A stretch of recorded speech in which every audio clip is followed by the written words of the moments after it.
감사와 영광의 박수 드리겠습니다.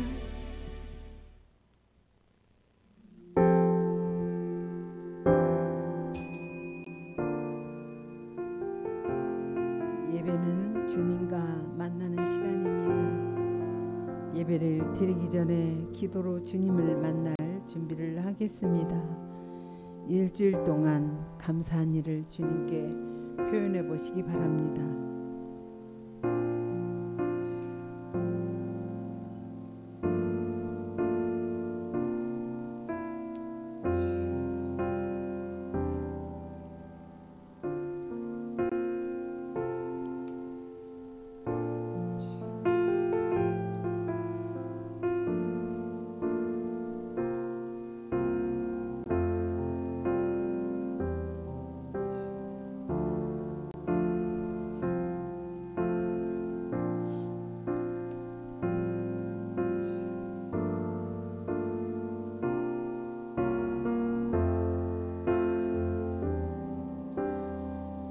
회개 기도를 드립니다.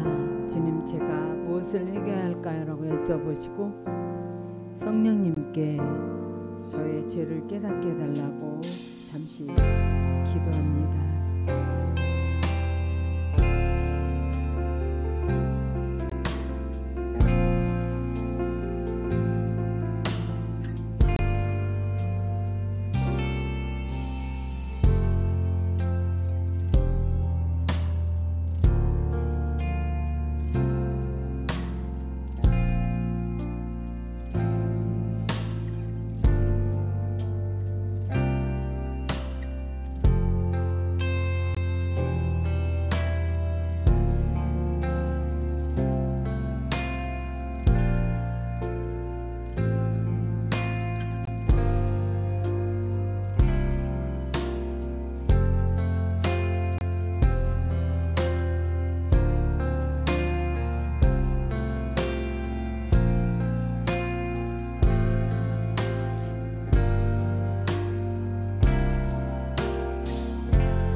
기도를 드립니다.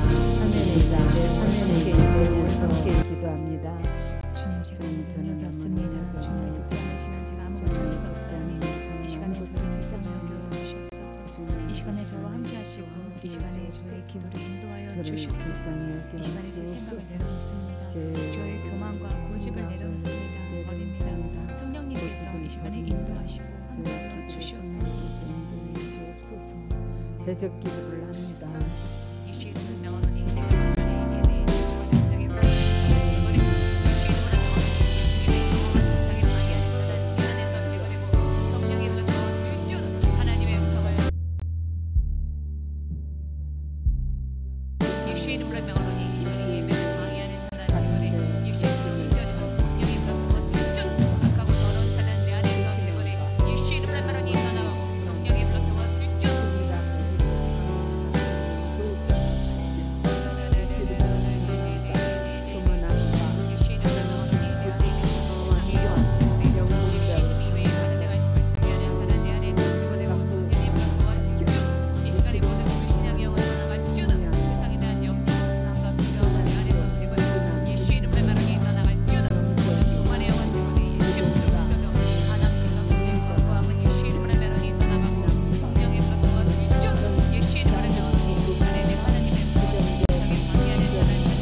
기도를 하겠습니다. 주여라고 통성으로 부르짖어 기도합니다. 주여, 주여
평안을 위해서 기도합니다.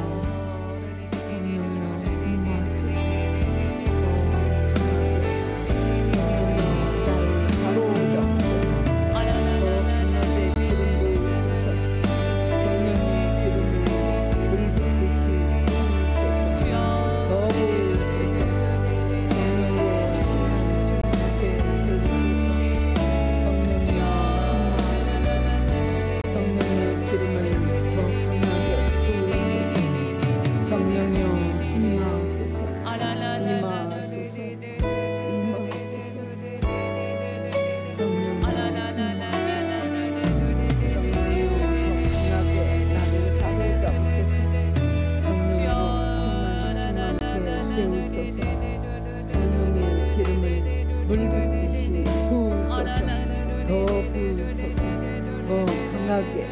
강하게 성령여 나를 사로잡으소서. 더 기름 부으소서. 더 강하게 성령여 사로잡으소서. 성령여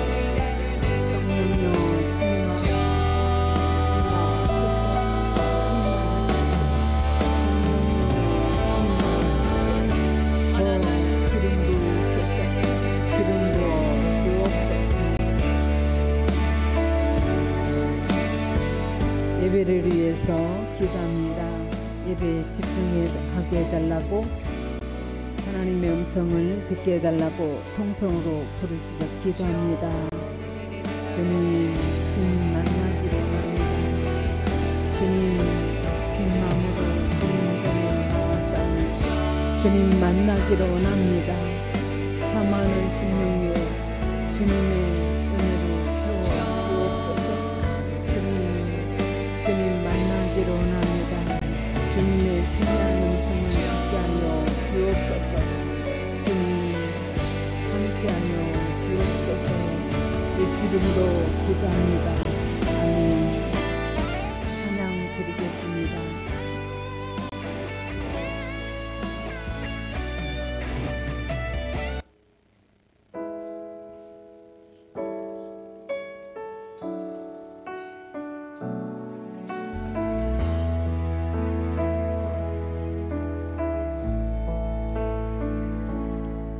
내 이름 불러주시고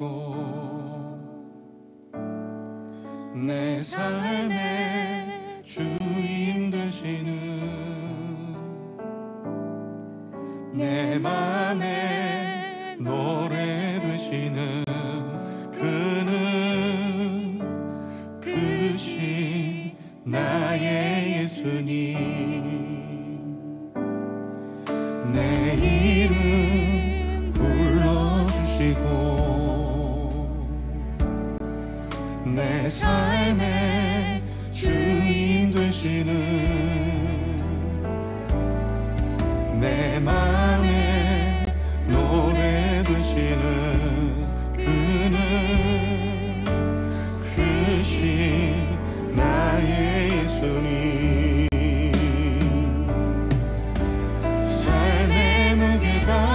내 맘을 누르고 걷기님 없는 시간을 지날 때 예수만 잊지 않은 삶 되기 원하네. 주 붙드네. 주님 시선을 거두지 않을 삶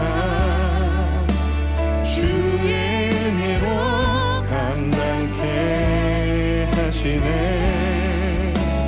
예수로 사는 인생 책임져 주시니 주께 맡기네.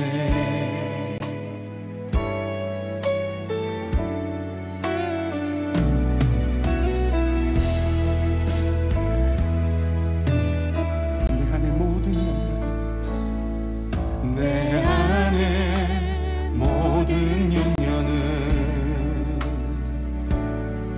절실한 기도들이라 답답 현실 속에서 주만 온전히 바라봅니다. 삶의 무게가 내 맘을 누르고 버티림 없는 시간을 지날 때 예수만 의지하는 삶 되기 원하네. 주 붙드네. 주님 시선을 거두지 않은 삶 주의 은혜로 감당케 하시네. 예수로 사는 인생 책임져 주시니 주께 맡기네.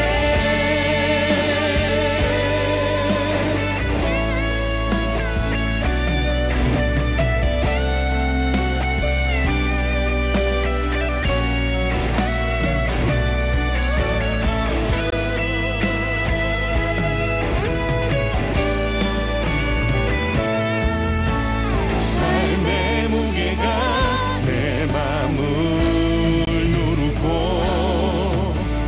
버티림 없는 시간을 지날 때 예수만 의지하는 삶 되기 원하네.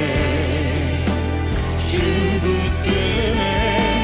주 붙드네. 거두지 않은 삶 주의 은혜로 감당케 하시네. 예수로 사는 인생 책임져 주시니 주께 맡기네. 주께 맡기네. 주께 맡기네. 주께 맡기네. 주께 맡기네.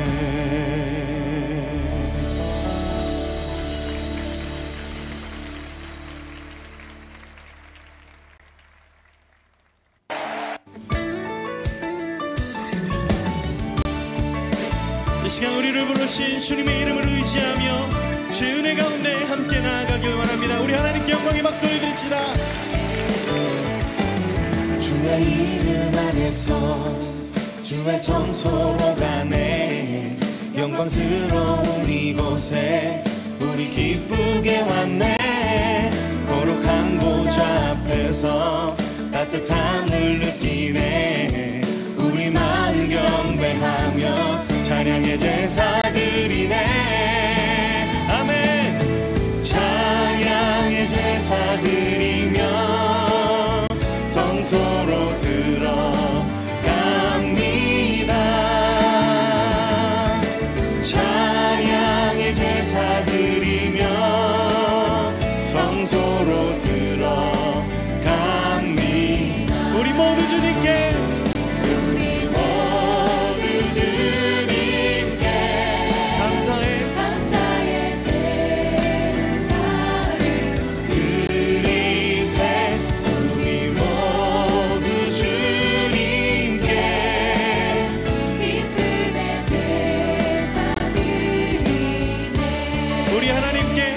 기쁨과 감사의 마음을 큰 영광의 박수 함성으로 올려드리길 원합니다.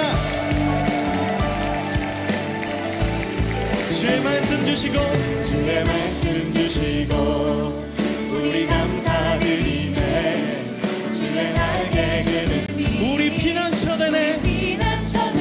아멘. 주의 길을 따르며 주께 순종해. 찬양의 제사 드리네.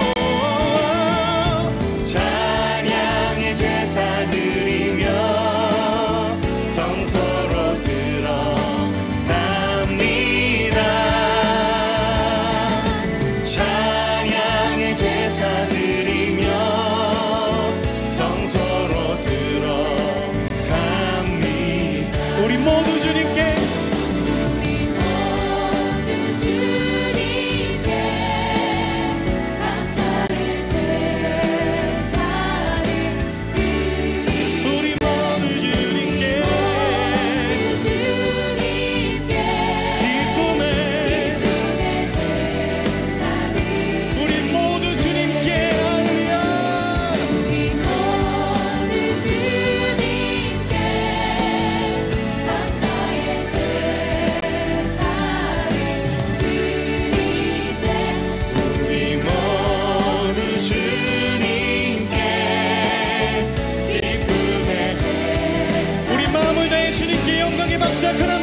다시 한번 큰 영광의 박수와 함성 올려드립시다. 할렐루야.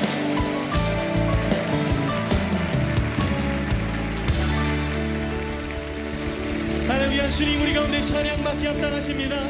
언제나 신실하신 좋으신 하나님, 우리 가운데 역사하실 주님을 기대합니다. 할렐루야.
주님 사랑 다시 고백하는 찬양 주신 감사해요.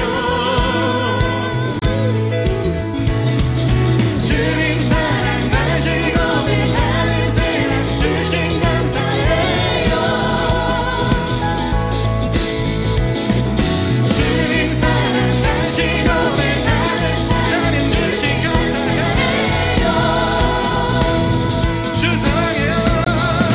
주 사랑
내가 사는 오늘 걸어가는 이 길 당신의 뜻 안에 날 세우셨으니 인생의 바람에 내 삶은 들려도 주님의 손에 모두 다 맡기네.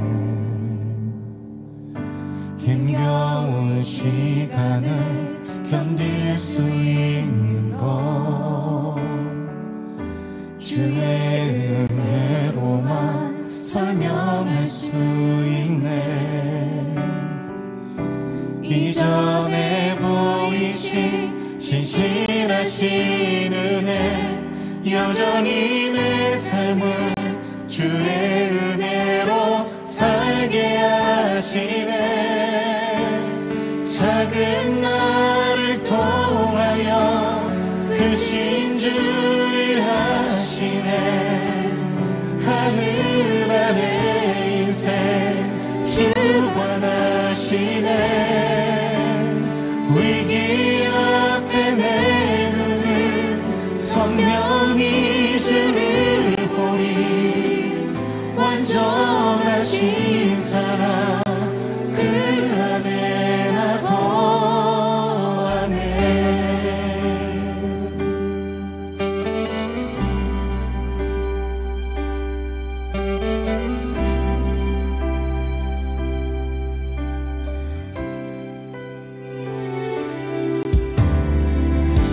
내가 사는 오늘 걸어가는 이 길 당신의 뜻 안에 날 세우셨으니 인생의 바람에 내 삶은 들려도 주님의 손에 모두 다 맡기네. 힘겨운 시간을 견딜 수 있는 것 주의 은혜로만 설명할 수 있네. 이전에 보이신 신실하신 은혜 여전히 내 삶을 주의 은혜로 살게 하시네. 작은 나를 통하여 크신 주 일하시네. 하늘 아래 인생 주관하시네. 위기 앞에 내 눈은 선명히 주를 보니 완전하신 사랑 그 안에 나 거하네.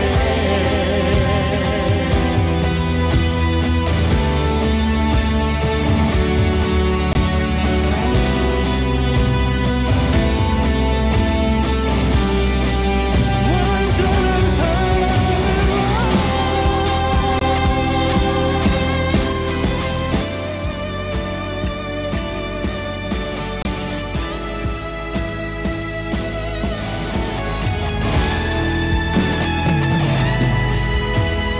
작은 나를 통하여 크신 주 일하시네. 하늘 아래 인생 주관하시네. 위기 앞에 내 눈은 선명히 주를 보니 완전하신 사랑 그 안에 나 거하네. 작은 나를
자리를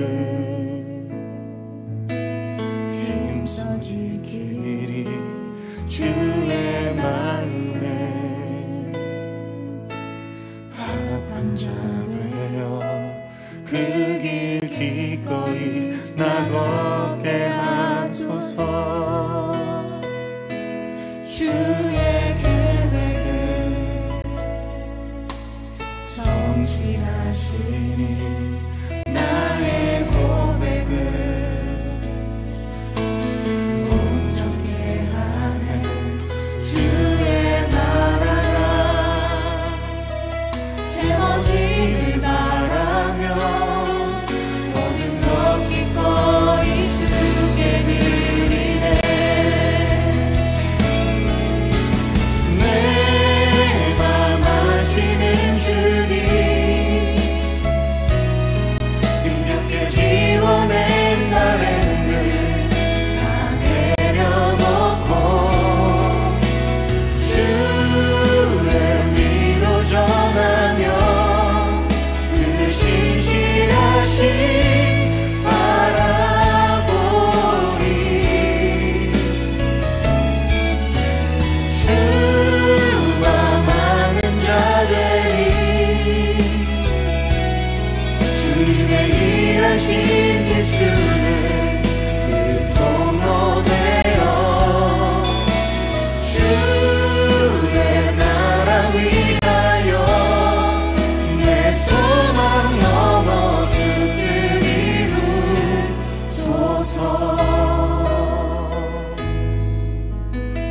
주의 계획은 성실하시니 주의 계획은 성실하시니 나의 고백을 온전케 하네. 주의 나라가 세워짐을 바라며 모든 것 기꺼이 주께 드리네.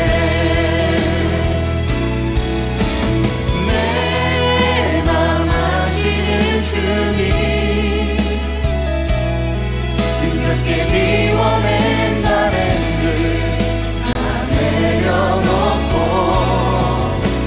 주의 위로 전하며 그 신실하신 바라보리. 주만 많은 자들이 주만 많은 자들이 주님의 일하신 비추는 일하신 비추는 그 통로 되어 주의 나라 위하여 내 소망 넘어 주님 나의 마음을 드리기 원합니다. 내 맘 아시는 주님 내 맘 아시는 주님 힘겹게 미워낸 바램들 다 내려놓고 주의 위로 전하며 그 신실하신 바라보리. 주와 많은 자들이 주님의 일하신 비추는 그 통로 되어 주의 나라 위하여 내 소망 넘어 주 뜻 이루. 우리 함께 기도하며 나아갑시다. 우리 중심을 하시는 주님 하나님의 마음으로 내게 주어주신 사랑합니다.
정직한 자들의 모임에서 여호와를 높이 찬양하겠습니다.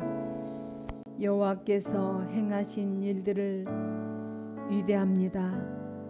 그것들을 생각할수록 기쁩니다. 주의 일들은 영광스럽고 위엄이 있습니다. 그분의 의로우심은 영원합니다. 사람들이 주께서 행하신 기적들을 기억합니다. 여호와는 은혜롭고 자비로우십니다. 여호와께서는 주를 두려워하는 자들에게 양식을 주시며 그 언약을 영원히 기억하십니다. 그 손으로 행하신 일들은 신실하고 정의로우며 그 모든 교훈들은 믿을 수 있습니다. 여호와의 일들은 영원토록 흔들리지 않으며 신실함과 올바름 가운데서 행해지고 있습니다. 여호와께서 그 백성에게 구원을 베푸시고 주는 주의 언약을 영원히 세우셨습니다. 주의 이름은 거룩하고 위엄이 있습니다. 여호와를 높이고 두려워하는 것이 지혜의 시작이며 그분의 교훈을 따르는 자마다 좋은 분별력을 갖게 됩니다. 아멘.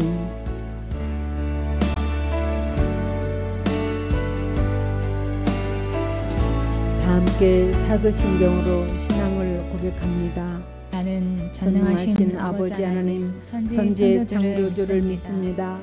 나는 그의 유일하신 아들 우리 주 예수 그리스도를 믿습니다.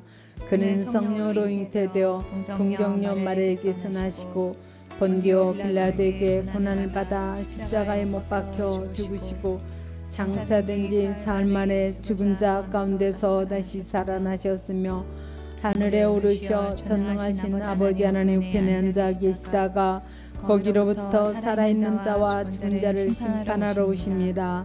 나는 성령을 믿으며 거룩한 공교회와 성도의 교제와 죄를 용서받는 것과 몸의 부활과 영생을 믿습니다.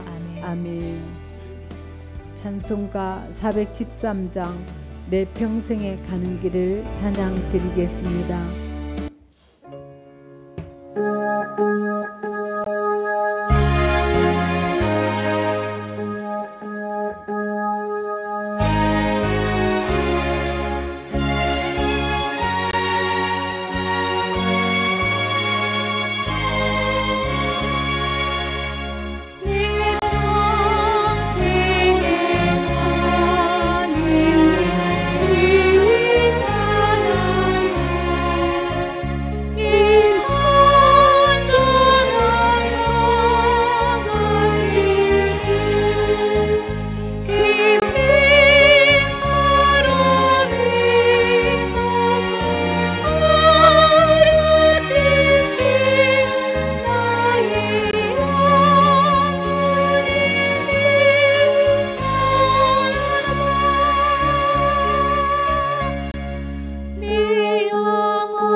기도 본문 말씀은 시편입니다. 1절로 18절까지 교독해서 읽겠습니다. 주님, 어찌하여 주님께서는 그리도 멀리 계십니까? 어찌하여 우리가 고난을 받을 때에 숨어 계십니까? 악인이 으스대며 약한 자를 괴롭힙니다. 악인은 스스로 쳐놓은 올가미에 스스로 걸려들게 해주십시오. 악한 자는 자기 야심을 자랑하고 탐욕을 부리는 자는 주님을 모독하고 멸시합니다. 악인은 그 얼굴도 뻔뻔스럽게 벌 주는 이가 어디에 있느냐, 하나님이 어디에 있느냐고 말합니다.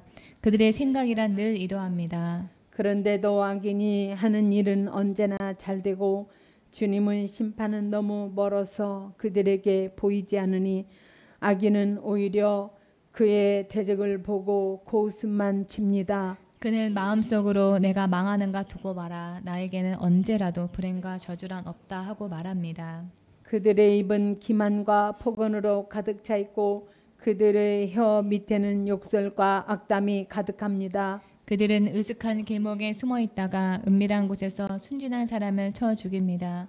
그들의 두 눈은 언제나 가련한 사람을 노립니다. 굴 속에 웅크리고 있는 사자처럼 은밀한 곳에서 기다리다가 때만 만나면 연약한 사람을 그물로 덮쳐서 끌고 갑니다. 불쌍한 사람이 억눌림을 당하고 가련한 사람이 폭력에 쓰러집니다. 악인은 마음속으로 이르기를 하나님은 모든 것에 관심이 없으며 얼굴도 돌렸으니 영원히 보지 않으실 것이다 합니다. 주님 일어나십시오. 하나님 손을 들어 악인을 벌하여 주십시오. 고난받는 사람을 잊지 말아 주십시오. 어찌하여 악인이 하나님을 경멸하고 마음속으로 하나님은 벌을 주지 않는다 하고 말하게 내버려 두십니까? 주님께서는 학대받는 자의 포악함과 학대받는 자의 억울함을 살피시고 손수 갚아주려 하시니 가련한 사람이 주님께 의지합니다. 주님께서는 일찍부터 고아를 도우시는 분이셨습니다. 악하고 못된 자의 발을 꺾어 주십시오. 그 악함을 샅샅이 살펴 벌하여 주십시오. 주님은 영원 무궁토록 왕이십니다. 이방 나라들은 주님의 땅에서 사라질 것입니다. 주님께서는 불쌍한 사람의 소원을 들어 주십니다. 그들의 마음을 굳게 하여 주시고 그들의 부르짖음에 귀 기울여 주십시오. 고아와 억눌린 사람을 변호하여 주시고 다시는 이 땅에 억압하는 자가 없게 하십니다. 아멘. 아멘. 박진희 전사님 나오셔서 말씀을 전해 주시겠습니다.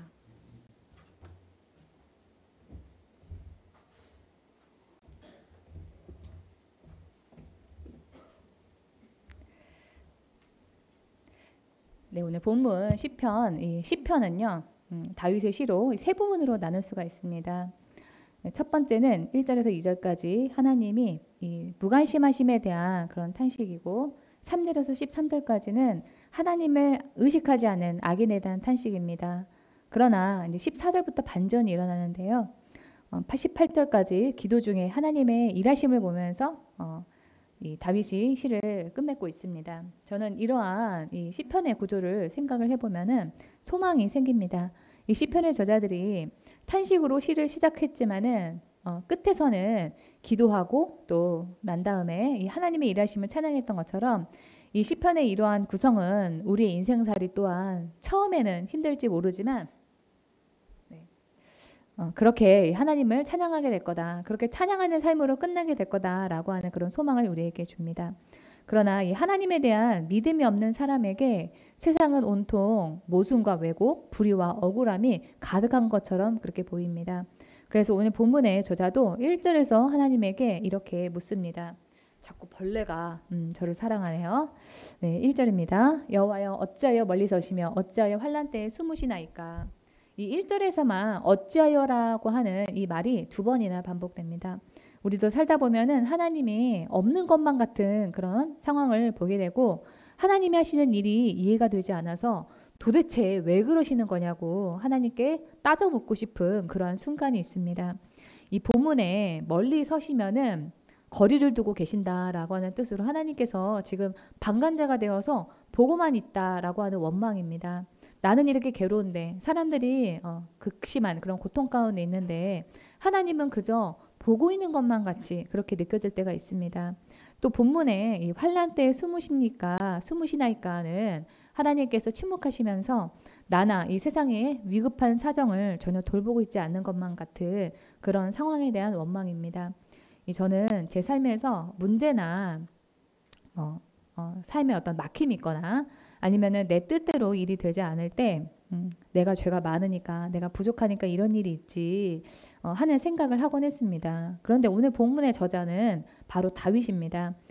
그 중심이 하나님의 마음에 들었던 사람, 하나님이 너의 후손의 왕위를 영원히 견고하게 하리라 라고 하는 그런 약속을 받았던 사람이 다윗인데 다윗조차도 삶에서 수없이 하나님께 왜 그러시는 거냐고 묻고 싶은 그런 상황에 직면했습니다. 그래서 우리는 의인도 얼마든지 고난에 처할 수 있다라고 생각을 해야 됩니다. 예수님이 무슨 죄가 있어서 십자가형이라고 하는 그런 극형을 받으신 것도 아니고 또 욥이 죄인이라서 자식 10명이 한꺼번에 죽고 전 재산을 잃고 병을 앓은 게 아닙니다. 그래서 우리는 뜻밖의 불행을 당했을 때 내가 잘못해서 내 죄 때문에 이런 일이 생겼다라고 자책을 할 것도 아니고 다른 사람이 나쁜 일을 당했을 때도 그 사람이 무슨 잘못이 있어서 당했다라고 함부로 우리가 판단해서도 안 됩니다. 이 모두 이 하나님의 섭리를 부정하는 그런 태도다라고 하는 그런 의미에서 하나님이 하시는 일에 대해서 함부로 판단하는 그런 같은 죄를 짓는 겁니다. 우리는 세상의 불행은 우리가 지금 이 시점에서는 알 수 없는 그 하나님의 섭리 안에서 발생했음을 받아들여야만 합니다. 다윗이 오늘의 본문과 같이 어찌하여 하나님은 보고만 계시냐, 어찌하여 숨어 계시냐라고 따질 수밖에 없는 그런 상황은 우리가 살다 보면은 언제든지 일어날 수 있는 일입니다. 그래 사람들은 이러한 일을 받아들이지 못하고 하나님의 존재를 그런 부정하는 무신론의 입장에서 하나님을 비판합니다. 옛날에 제 지인이 저한테 물어보더라고요. 하나님이 정말 살아계신다면은 왜 이 땅에 이렇게 사람들은 고통을 받고 또 세상의 기근이나 불평등, 전쟁과 같은 그런 어려움이 있냐는 거예요. 하나님이 전능하신 능력으로 한 방에 짠 하고 이렇게 해결을 해주셔야 그래서 이 땅의 모든 피조물들이 행복하게 잘 살아야 진짜 하나님이 살아계신 거라고 이렇게 말할 수 있지 않겠느냐 이렇게 저에게 물어봤습니다. 이 조직신학에서 말하는 신정론이 바로 그 문제에 관한 겁니다. 신정론은 신의 정당함을 주장하는 그런 이론으로 신이 전능하고 전지전능하고 선하다라고 한다면은 어째서 이 세상에 고통이 존재하는가를 묻는 그런 물음에 대한 다양한 대답이 바로 신정론입니다. 저는 그 질문을 받기 전에는 제가 그 생각을 해보지 못했던 그런 주제였는데 하나님께서 신기하게도 그 자리에서 제 지인에게 해야 될 그런 답변을 주시더라고요. 하나님이 저에게 주신 답변은 성경에는 없지만 하나님이 저에게만 주신 답변은 뭐냐면 하나님은 세상의 고통을 통해서 하나님이 없이 사는 삶이 어떤지를 경험하게 하시고 한편으로는 우리가 행복을 느끼는 그 순간을 통해서 우리가 이 땅에서 하나님 나라에 갔을 때 그 천국에서의 삶이 어떤지 맛보기로 하나님을 보여주신다라고 하는 것입니다. 그래서 우리는 이 세상, 이 땅에 있는 그런 고통을 통해서 주님이 없는 세상인 그 지옥을 생각하면서 경계심을 가지고 또 행복을 통해서 주님과 영원히 함께하는 그 천국에서의 삶을 생각하면서 이 땅에 하나님의 나라가 오기를 소망하고 이 세상에 하나님의 통치가 온전하게 이루어지기를 위해서 기도하며 준비해야 된다라고 하는 그런 마음을 받았습니다. 이 세상의 고통을 보면서 하나님이 없다라고 하는 무신론의 결론을 내릴 것인가 아니면은 고통 속에서도 하나님의 뜻을 발견하는 유신론의 그런 결론을 내릴 것인가는 바로 여러분의 몫입니다. 같은 상황을 보면서 각자 입장에 따라서 얼마든지 각자 다른 결론을 내릴 것입니다.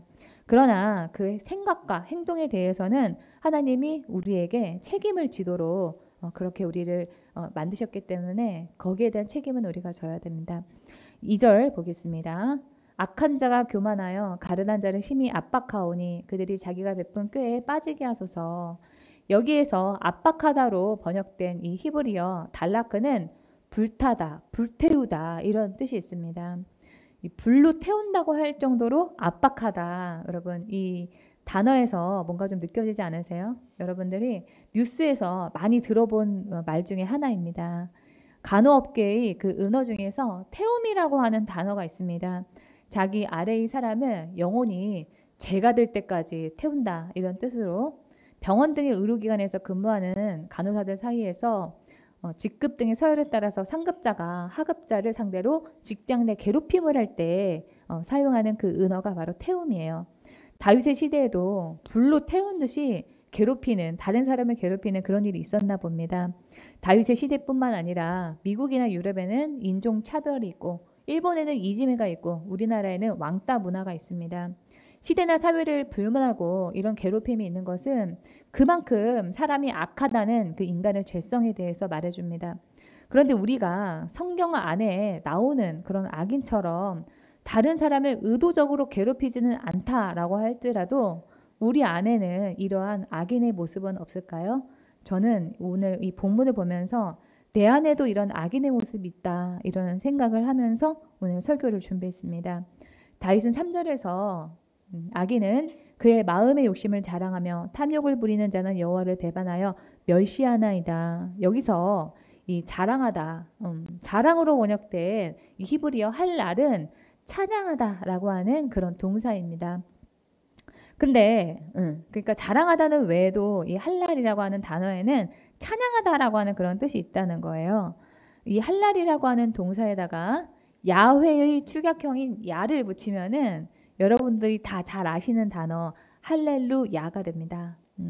이 할렐루야는 하나님을 찬양하라, 이런 뜻으로 이와 같이 찬양한다에는 그 대상을 좋아하고 추구한다라고 하는 그런 의미가 있습니다.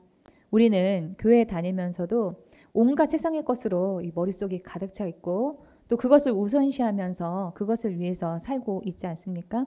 세상에서 인정이나 물질이 주는 풍요와 안정을 찬양하면서 사는 우리 자신의 모습이나 이 3절에 나오는 악인의 모습이나 다르지 않습니다.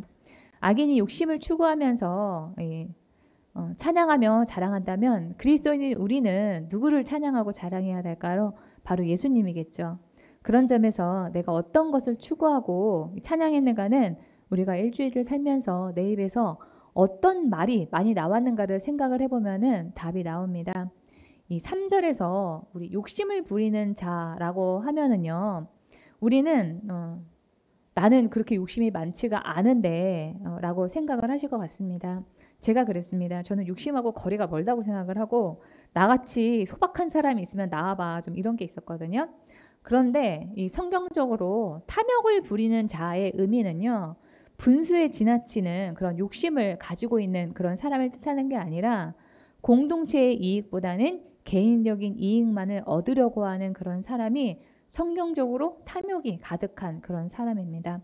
세상 사람들은 당연히 공동체 이익보다 내 이익이 더 중요하지, 이게 당연하지만은 우리 그리스도인들에게 이러한 태도는 죄입니다. 이러한 탐욕의 의미가 이사야서 56장 11절에 잘 나타납니다. 제가 좀 읽어보겠습니다. 지도자라는 것들은 굶주린 개처럼 그렇게 먹고도 만족할 줄 모른다. 백성을 지키는 지도자가 되어서도 분별력이 없다. 모두들 저 좋을 대로만 하고 저마다 제 배만 채운다. 이 말씀의 의미를 생각할 때 우리는 여기에서 예외라고 말할 수 없을 것입니다. 하나님이 주신 것들이 이미 많은데도 우리는 만족해하지 않습니다. 하나님 나라의 백성이라고 하는 우리만의 자기 정체성이 있음에도 불구하고 그것을 잃고 분별력이 없습니다. 나 좋을 대로만 하려고 하고 우리 공동체의 이익보다는 나의 이익을 우선시할 때가 많습니다. 저부터도 이 말씀을 읽으면서 부끄러웠어요. 제가 이 교회를 운영을 하면서 재정과 사람이 없어가지고 힘들 때마다 다 때려치고 돈 벌러 가고 싶다. 제가 이런 유혹이 많이 시달렸거든요. 저에게 하나님이 주신 그런 명령과 이 말씀을 통해서 변화하는 모습을 보여주시는 그런 성도님들을 제가 생각을 하면 이 교회에 잘 붙어 있어야 되는데 제가 예전에 돈 벌러 다닐 때 돈 걱정 없이 돈 벌러 다닐 때가 더 행복했다. 내가 지금 교회를 해가지고 왜 이렇게 내가 돈 걱정을 하고 살지? 이러고 살다 보니까 예전에 돈 벌러 다닐 때가 더 행복했다. 이런 생각 때문에 제가 이거 나만의 이익을 생각을 하면 내가 이거 교회를 접어야 되는데 어떻게 해야 되지? 하고 갈등할 때가 많았다는 거예요. 또 우리가 욕심의 관점에서 우리 자신을 돌아볼 때 내 욕심을 채워주기 위해서 이 하나님이 존재하시는 것은 아닌가. 이 하나님을 내 욕심을 채워주기 위해 존재하시는 어떤 도구로 생각하는 것은 아닌가 하는 것입니다. 나는 그렇지 않다라고 생각할지 모르지만 우리가 생각은 하지 않아도 그것이 우리 삶 가운데 은연중에 태도로 나타납니다. 그것은 평소에는 하나님을 의식하지도 찾지도 않다가 필요나 도움이 생길 때나 문제가 생길 때만 하나님을 찾는 그러한 태도. 이게 바로 나의 욕심만 추구하는 하나님을 내 욕심을 채워준 어떤 도구로 생각하는 그런 생각에서 나오는 그런 반로입니다. 그런 우리의 행동을 하나님의 입장에서 보시면은 어떨까요? 오늘 본문은 3절의 말미에 이 말씀과 같이 하나님을 존중하고 멸시하는 악인의 모습과 우리가 다르지 않다라고 할 것입니다. 4절을 보겠습니다. 악인은 그의 교만한 얼굴로 말하기를 여호와께서 이를 감찰하지 아니하신다 하며, 그러니까 하나님이 살펴보지 않는다는 거예요. 그의 모든 사상에 하나님이 없다 하나이다. 악인들의 또 다른 특징은 하나님이 안 보시고 하나님이 없다라고 말하고 생각한다라고 하는 점입니다. 그런데 악인만 그런 게 아니라 우리도 하나님을 의식하지 않고 살 때가 얼마나 많이 있습니까? 얼마 전에 저희 어머니가 예전에 부교육자로, 그러니까 전도사로 사역하시던 시절에 그 교회 얘기를 좀 해주신 적이 있었는데요. 그 교회 담임 목사님이 사람들이 있는데도 불구하고 자기 아들, 자기 친아들을 향해서 욕을 그렇게 많이 하셔가지고 저희 어머니가 그거를 들을 때마다 그 아들이 너무 불쌍하고 안 돼갖고 속이 많이 상했다, 이런 얘기를 하시는 겁니다. 그분이, 그 목사님께서 자기 앞에서 예수님이 다 보고 계신다라고 하는 그런 사실을 의식했다면은 자기 아들을 향해서 그렇게 심한 요구를 했을까요? 이 7절에서 그의 입에는 저주와 거짓과 포악이 충만하며 그의 혀 밑에는 잔해와 죄악이 있나이다 라고 하는데, 교회를 다니는 우리 그리스도인들도 이 말씀에서 예외다 라고, 포함되지 않는다라고 감히 말할 수 없을 것 같습니다. 이 말씀에 비추어서 우리가 화가 날 때를 생각을 해보면은 여기에 해당하지 않는 사람들이 아마 거의 없을 거예요. 내 옆에서 예수님이 다 보고 듣고 계시는데도 우리는 그 예수님을 의식하지 않은 채, 하나님이 나를 지금 보고 있지 않는다, 이걸 아예 그냥 생각도 하지 않은 채 큰 소리를 내면서 막말을 쏟아내면서 다른 사람에게 상처를 주고 책임지지 못하고 후회가 될 말들을 우리가 꺼내놓는 경우가 많습니다. 이게 다 이 4절의 악인과 같이 하나님이 없다라고 하는 그런 태도 중에 하나입니다. 내가 하는 말과 행동, 표정까지도 주님이 다 보고 계십니다. 하나님은 안 계시는 게 아니라 어디에나 함께 하시고 우리의 그 마음의 동기까지도 다 하나님이 보고 계십니다. 이 7절에 나오는 이 혀 밑에는요, 이 혀 밑은요, 맛을 느끼는 그런 감각 기관입니다. 그러니까 혀 밑에 잔해와 죄악이 있다는 이 표현은 단순히 악인이 악한 말을 할 뿐만 아니라 그 말을 하는 것 자체를 즐긴다는 뜻이에요. 왜 우리 주변에 보면은 욕을 즐기는 사람이 있습니다. 욕을 자주 하고 욕을 달고 말을 하고, 또 그 사람이 하는 말을 이렇게 잘 생각을 해보면은 욕을 빼면은 나중에 그 사람이 무슨 말 했는지 잘 기억도 나지 않는 그런 사람들이 있잖아요. 그런 사람은 우리 주변에도 많이 있고 우리 자신일 수도 있습니다. 이 7절을 현대어 성경과 쉬운 성경으로 보면은 더 와닿습니다. 하던 말마다 저주요, 거짓이요, 으름장입니다. 남 욕이나 하고 꼴보기 싫다 하는 말이 아예 입에 붙어 있습니다. 그들의 입은 욕짓거리와 거짓말, 협박하는 말들이 가득하고 온갖 저주와 악한 말들을 내뱉습니다. 우리가 그리스도인으로서 예수님의 성품을 닮는 그런 삶을 추구하지만은 이 말씀을 볼 때 예외인 사람은 아마 드물 겁니다. 저는 우리 교회에서 성품이 좋으신 두 분 집사님 말고는 없을 것 같아요. 저부터도 이 말씀에서 말씀을 보면서 찔렸습니다. 왜냐하면은 제가 변화되기 전에 제 동생이 저한테 욕쟁이 할머니 같다고 얘기할 정도로 제가 아주 욕을 아주 찰지게 잘했었거든요. 근데 신기한 거는 제가 예수 안에서 변화가 되고 나니까 제 입에서 욕이 나오지 않게 되었습니다.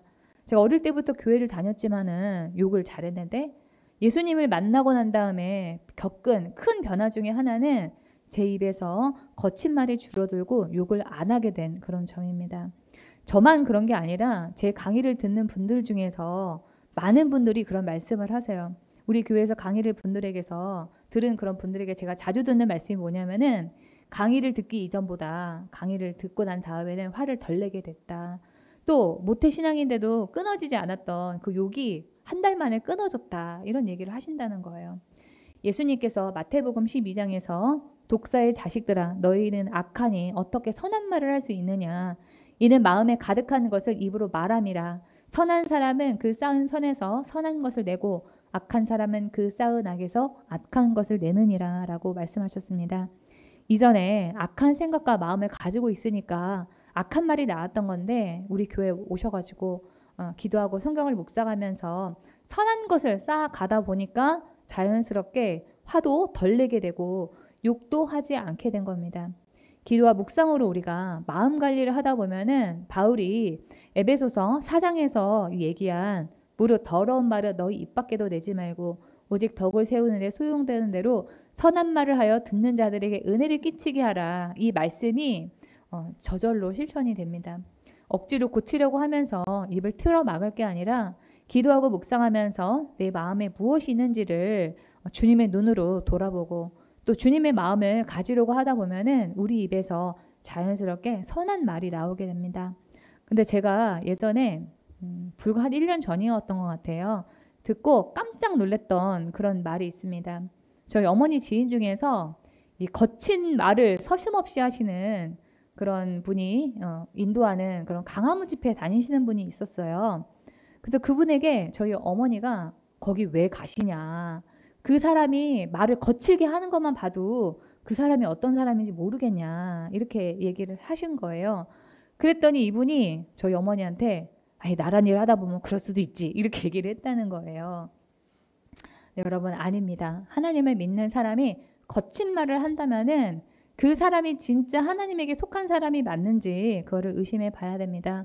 남이야 어떻게 하든지 말든지 그리스도인인 우리의 입에서 거친 그런 말, 험한 말이 나올 때는 우리는 생각을 좀 해봐야 됩니다. 오늘 본문 10장에 7절에 나오는 이 악인의 길을 내가 가고 있는 것이 아닌가. 우리 입을 생각을 하면서 내가 이 악인의 길을 걸어가고 있는 것이 아닌가. 우리는 그거를 돌아봐야 됩니다. 우리의 생각은 말로 이어지고 그 다음에 행동으로 옮기게 되는데요. 오늘 본문에 나오는 악인도 그 전철을 밟아서 7절까지는 말만 할 뿐이지만은 8절부터는 다른 사람에게 피해를 주는 행동을 했다라고 나옵니다. 8절 보겠습니다. 그가 마을 구석진 곳에 앉으며 그 은밀한 곳에서 무죄한 자를 죽이며 그의 눈은 가련한 자를 엿보나이다. 이 악인이 7절까지는 말로만 하나님은 없어 라고 하면서 자기 생각을 말하지만 이어서 8절부터는 하나님을 의식하는 사람의 의식함 없이 사는 사람의 그런 모습은 어떠한가를 행동으로 보여줍니다. 내 입에서 이 성경적인 가치관과 거리가 있는 그런 말이 나오면은요. 곧 이어서 행동으로 이어질 수 있다라고 하는 사실을 알고 우리는 생각부터 조심해야만 합니다. 하나님을 의식하지 않는 그런 말이 이어지다 보면은 다른 사람에게 피해를 주거나 최소한 상처라도 주게 되어 있습니다. 우리가 거친 생각과 거친 말을 하다 보면은 남은 아니더라도 내 가족에게 상처를 줄 때가 있잖아요.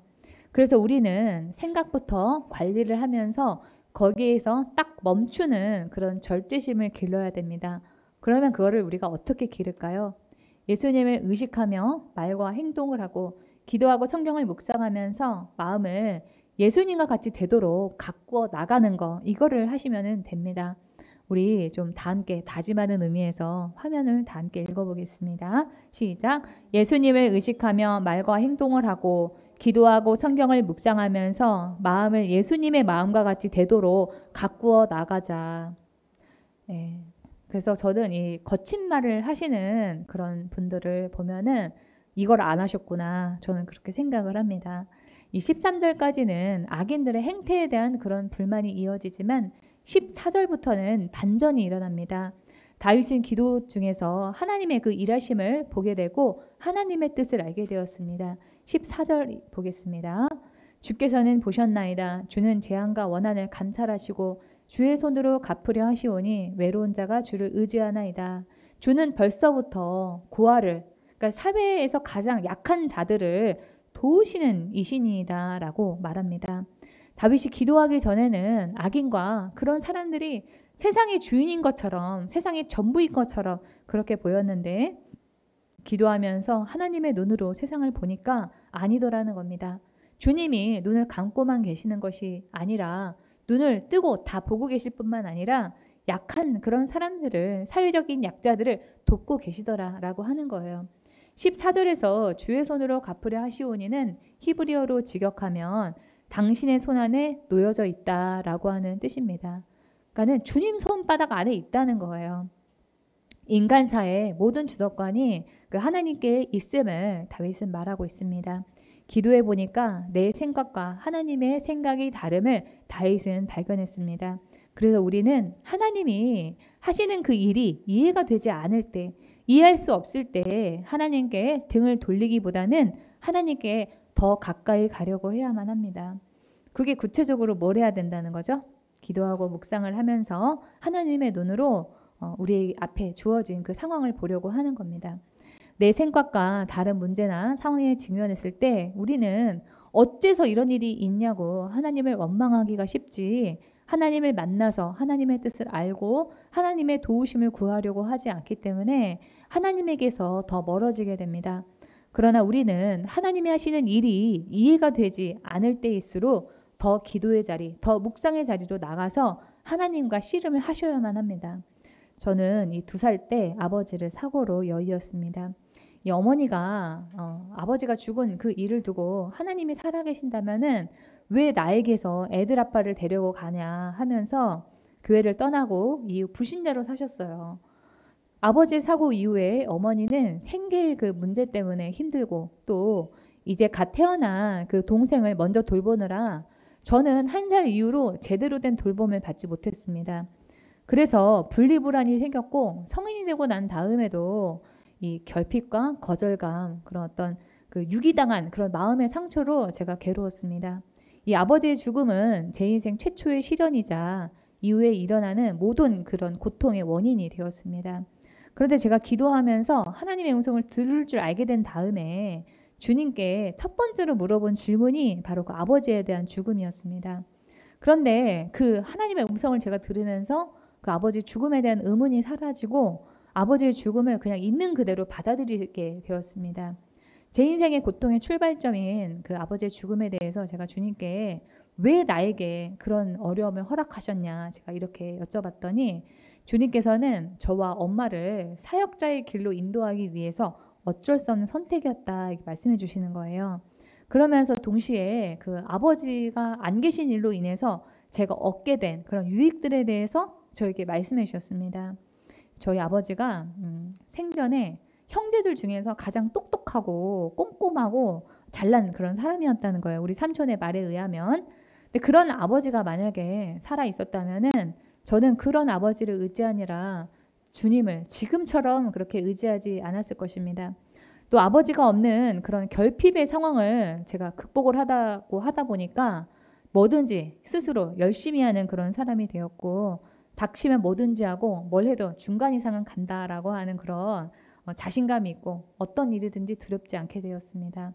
기도하면서 또 주님은 환상 가운데 아버지가 돌아가시고 난 그 직후에 그 어머니의 모습을 보여주셨는데 아버지의 그 영정 앞에서 상복을 입고 이제 갓 태어난 제 동생이 아버지가 그 그러니까 돌아가시기 바로 20일도 안 돼서 그렇게 돌아가셨기 때문에 그 갓난 그 아기를 이렇게 안고 슬픈 눈으로 바라보시는 저희 엄마의 모습을 하나님이 보게 해주신 거예요. 그러면서 어머니가 그렇게 불쌍해 보이면서 제가 이전에 가졌던 그 분리불안의 그런 상처가 해결이 되고 너무 불쌍해 보이니까 엄마를 내가 용서해 줘야 되겠다.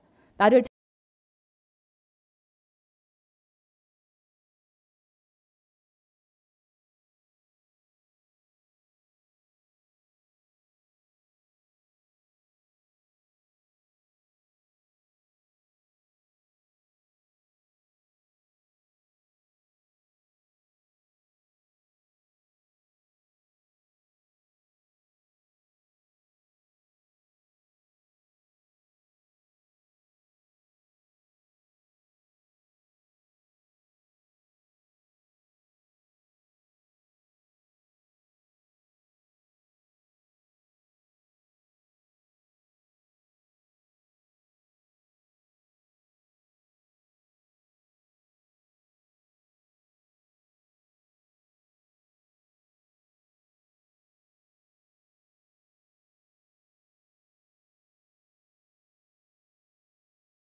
치유와 회복을 위해서 기도하겠습니다. 본인의 일터와 사업을 위해서, 진로의 문제 돌파를 위해서, 아프신 분은 치유를 위하여서, 각자에게 처한 개인적인 문제를 위해서 주여 삼창 부르고 통성으로 기도합니다.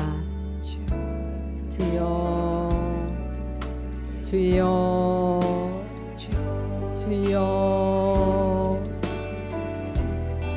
주님, 주님만 바라봅니다. 인간의 생각을 내려놓습니다. 주님만 바라보니 이 문제를 해결하여 주시고 주님의 선하신 뜻이 이루어지기를 원합니다. 주님, 저의 진로의 문제를 주님이 인도하여 주옵소서. 주님, 함께하여 주옵소서. 환난 날에 나를 부르라.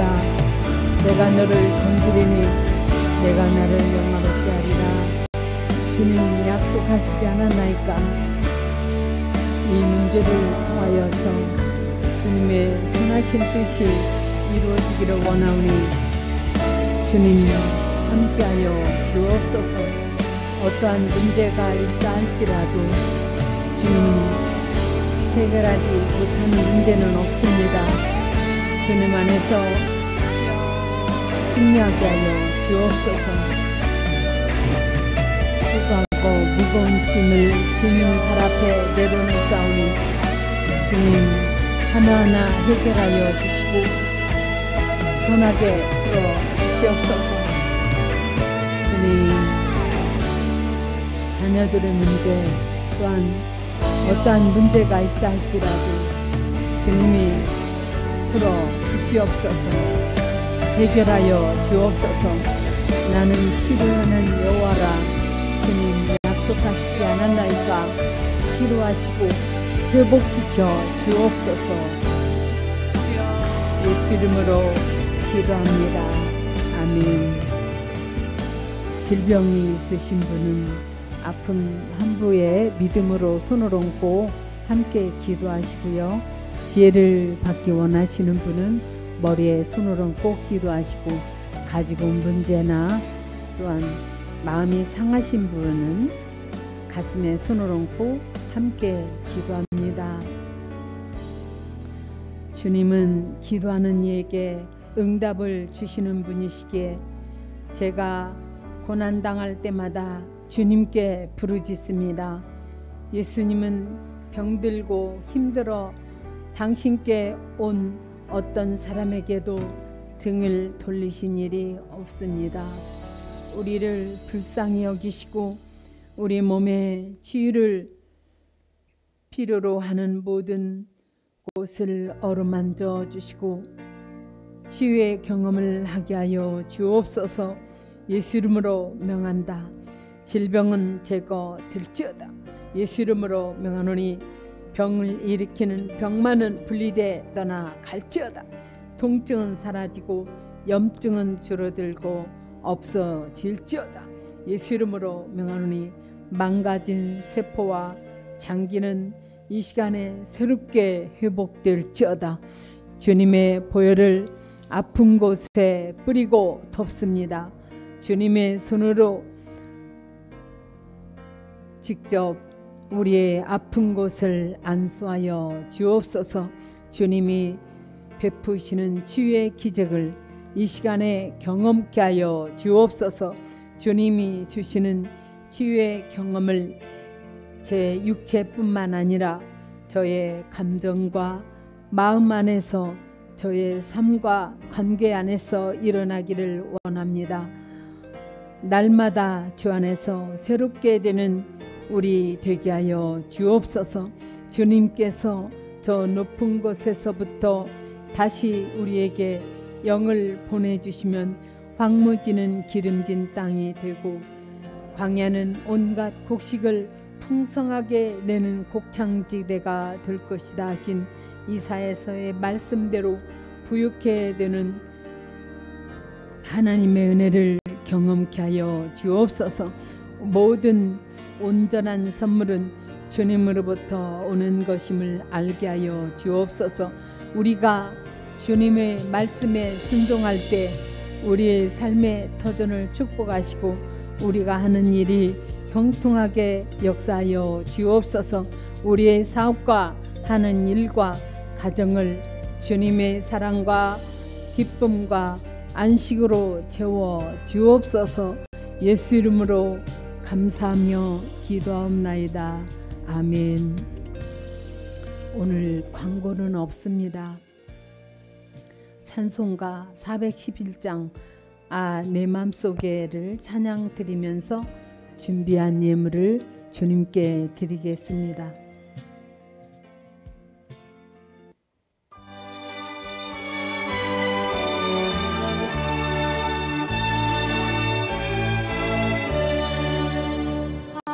내 맘속에 잠든 평화 있네 주 예수가 주신 평화 시험 걱정하고 흔들리지 않아 아기야 너희 평안아 주 항상 계셔 이 맘속에 주 항상 계셔 기쁘다 주 너희 맘에 계셔 이루시네 어찌 내가 주를 떠나살까 이 귀한 평안 네가 바꿔보니 모든 셈 사라지고 맘의 기쁨 넘쳐 주를 찬양하네 평화 임금 예수 주 항상 계셔 이 맘속에 주 항상 계셔 기쁘다 주 너희 맘에 계셔 이루시네 어찌 내가 주를 떠나살까 주 날개 아래 네가 사는 동안 이 보배를 빛내리라 기쁜 그날이 와 주를 만나뵐 때 아들 평화 영원하리 주 항상 계셔 이 맘속에 주 항상 계셔 기쁘다 주 너희 맘에 계셔 이루시네 어찌 내가 주를 떠나살까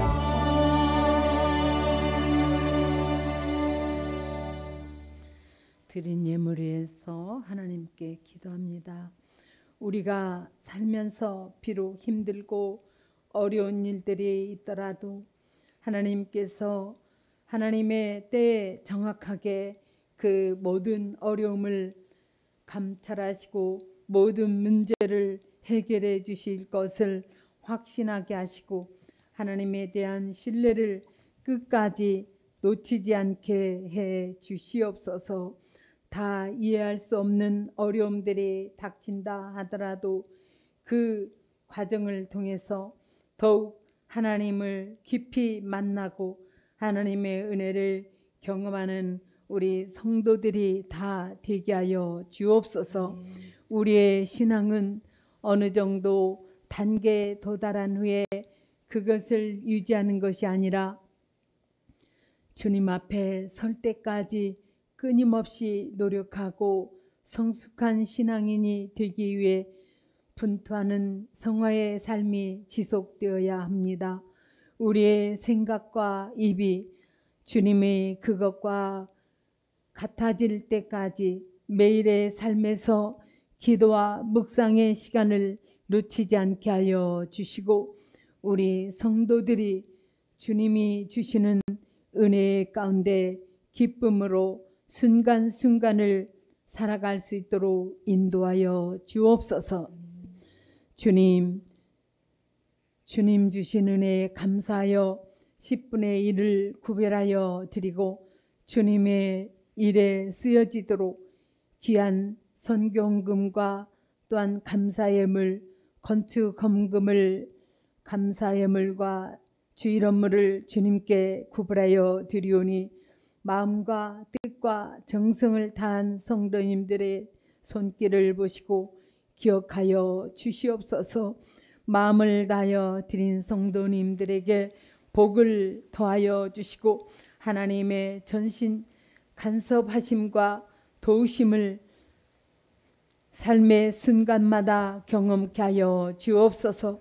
저들이 이 땅에서 살아갈 때에 이삭이 흉년 중에 농사하였지만 그해 100배의 결실을 얻었다고 한 성경의 말씀대로 동일한 은혜의 능력을 부어 주시옵소서. 이 물질이 쓰여지는 곳마다 생명 구원의 놀라운 능력이 있게 하시고 우리의 이름이 드러나는 것이 아니라 주 예수님의 이름만 드러나게 할 영광을 받아 주시옵소서. 예수 이름으로 기도하옵나이다. 아멘. 아멘.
이제는 우리 주 예수 그리스도의 은혜와 하나님 아버지의 지극하신 은혜와 성령의 내주 교통 역사하심이 이제로부터 영원토록 기도집 교회와 성도들에 함께할지어다. 아멘.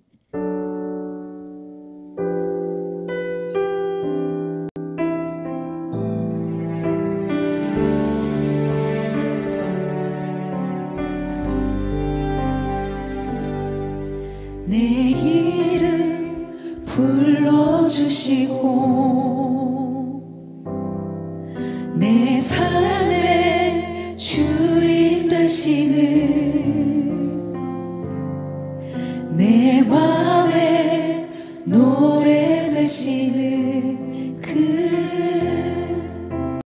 그신 나의 예수님 내 이름 불러주시고 내 이름